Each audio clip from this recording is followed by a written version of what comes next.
place. So you want to take the tail end of the yarn. The tail end of the yarn is the end of the yarn, and the rest of the yarn is going to be connected to this ball. You can just kind of let that be, and just pull out enough yarn to be comfortable to work with. I always end up with like a pile of loose yarn here, and it sometimes becomes a tangled mess, and that's totally fine. So take the tail end of your yarn, and we can put our needles aside for now. What we're going to do is we need to make a slip knot on the end of this yarn. So to make a slip knot, you want to take the yarn like this, and with the tail end, flip it over the part that's connected to the rest of the yarn, just like this. So you make a little loop here. We're going to take 2 fingers and put it through this loop like this. And what we're going to do is grab the yarn that's connected to the rest of the yarn, so this end of the yarn, we're going to grab it with the 2 fingers and pull it through this loop that we created. So if you come up, you grab that part of the yarn, and then just gently pull everything a little tight, but not too tight, just so it's snug. So you should end up with this nice little noose here that you can make tighter and looser depending on which end of the yarn you're pulling on.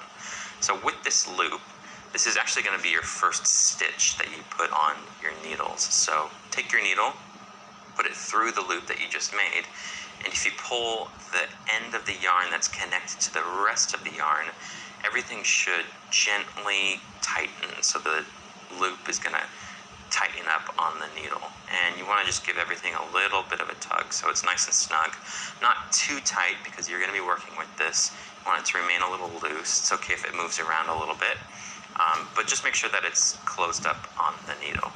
So this first loop is actually going to be the first stitch on our project, and the number of stitches that we put on this first needle is going to determine the width of whatever it is you're knitting. So if it's a scarf and you have maybe about 20 or so stitches, then you're looking at a scarf that's going to be about this wide, and it'll kind of just grow out from there. And these needles that I'm using here are pretty short just because they're easy to maneuver for me for the video, but most knitting needles are going to give you a lot of space to create a pretty large project. To cast on more stitches, you don't need to make another slip knot. It's actually much easier than that. All you have to do is make more loops, and we're going to put those loops onto this needle. Important note that I should have mentioned at the beginning also is that I am right-handed, so all of my instructions are going to kind of cater towards right-handed people. If you're left-handed, hopefully you can make it work so it's comfortable for you, or maybe, I don't know, watch the video in a mirror or something. But hopefully it's easy to follow along as well. So to get more stitches onto the needle, what we're going to do is just gently wrap the yarn around your index finger like this. So you're holding the yarn in your left hand, wrap the yarn like this, and it naturally is going to create a little loop around your index finger like this. And what we're going to do with this loop is we're going to slip it onto this needle, or we're going to use the needle and scoop the loop off of our finger. So you have the yarn, you kind of turn it a little bit so it creates a loop, and then just take the needle and scoop the loop up through the bottom and pull it off like this. And then just kind of gently pull it tight, not too tight, you just want it to be snug on the needle.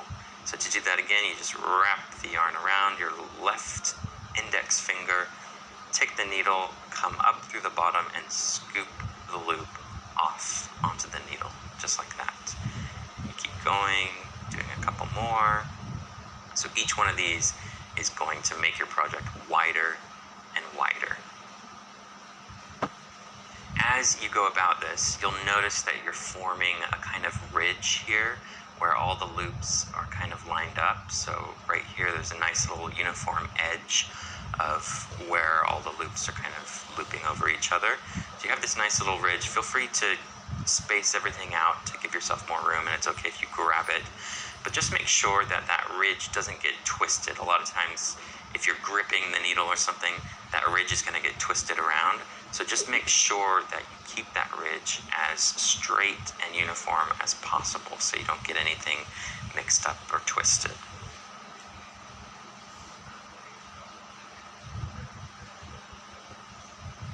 So I've casted on 18 stitches onto this needle, and that's about as much as I can comfortably fit onto this needle. And I'm going to kind of space them all out a little bit just so they can have a nice little room to breathe between the stitches. Once you have the number of stitches casted on